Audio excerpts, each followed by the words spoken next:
Halo, Sobat Cek Fakta. Kali ini kita akan membahas kabar panas dari rival Timnas Indonesia di ronde keempat kualifikasi Piala Dunia 2026.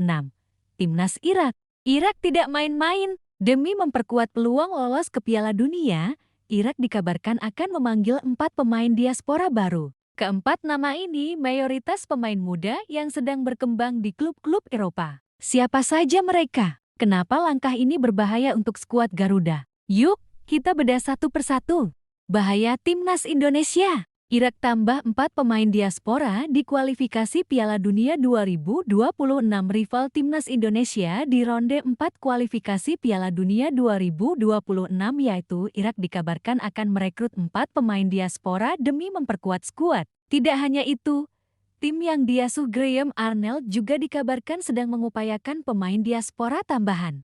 Nah, keempat pemain tersebut didominasi dengan nama-nama muda. Mereka adalah Noah Darvik yang berkarier di VfB Stuttgart berusia 18 tahun. Lalu Jusuf Nasrawi 18 tahun yang bermain di FC Bayern 2. Melihat langkah Irak tersebut, Timnas Indonesia wajib waspada di ronde 4 kualifikasi Piala Dunia ke-2026. Berikut daftar pemain diaspora yang disebut-sebut akan segera bergabung ke Timnas Irak.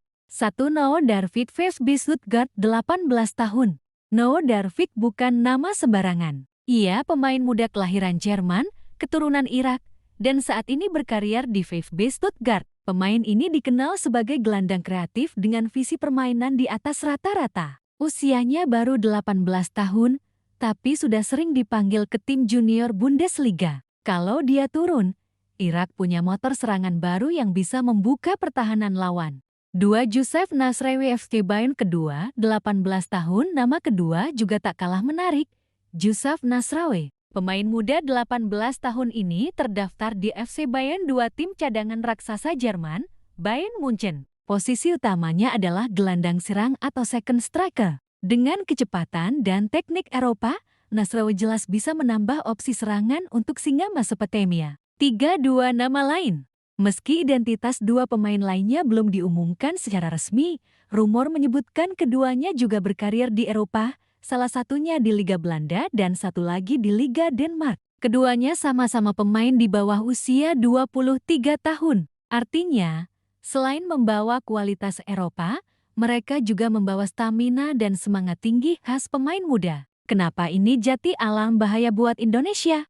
Langkah Irak menambah amunisi diaspora jelas bukan kabar baik untuk Timnas Indonesia. Kenapa? Ada beberapa alasan. Pertama, kualitas individu lebih tinggi pemain diaspora biasanya tumbuh di akademi Eropa yang infrastrukturnya jauh lebih maju. Fisik lebih prima, taktik lebih rapi, mental lebih kuat. Saat gabung Timnas Irak, level permainan mereka bisa mengangkat tim secara keseluruhan. Kedua, menutup kelemahan Irak selama ini, kelemahan Irak terletak pada kedalaman skuad. Pemain inti bagus, tapi kalau cedera atau akumulasi kartu, pelapisnya sering kurang. Dengan tambahan diaspora, Graham Arnold pelatih Irak bisa merotasi tim tanpa penurunan kualitas yang signifikan. Ketiga, membuat Timnas Indonesia makin sulit menang.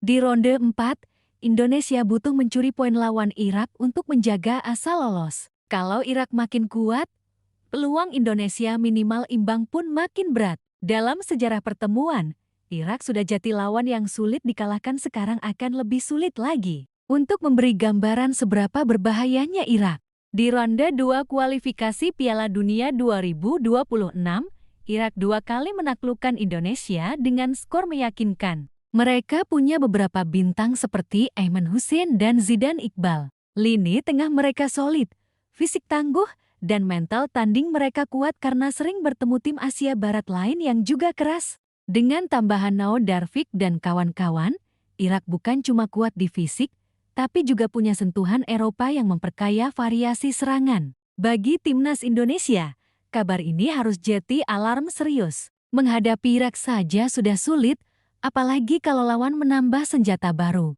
Apalagi di ronde 4, format grup sangat kecil. Hanya 3 tim. Satu kalah di laga krusial bisa sangat menentukan. Indonesia harus minimal meraih poin di laga tandang atau kandang lawan Irak.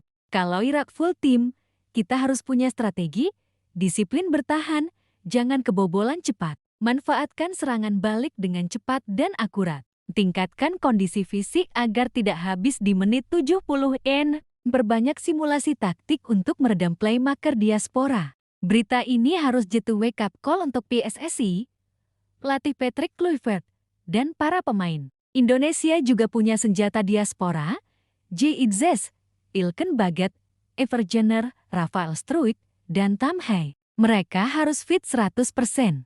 Selain itu, PSSI masih punya opsi menambah pemain diaspora lain di Eropa yang belum resmi dinaturalisasi. Sekaranglah saatnya mempercepat proses kalau mau bersaing di level yang sama. Persiapan teknis pun harus detail.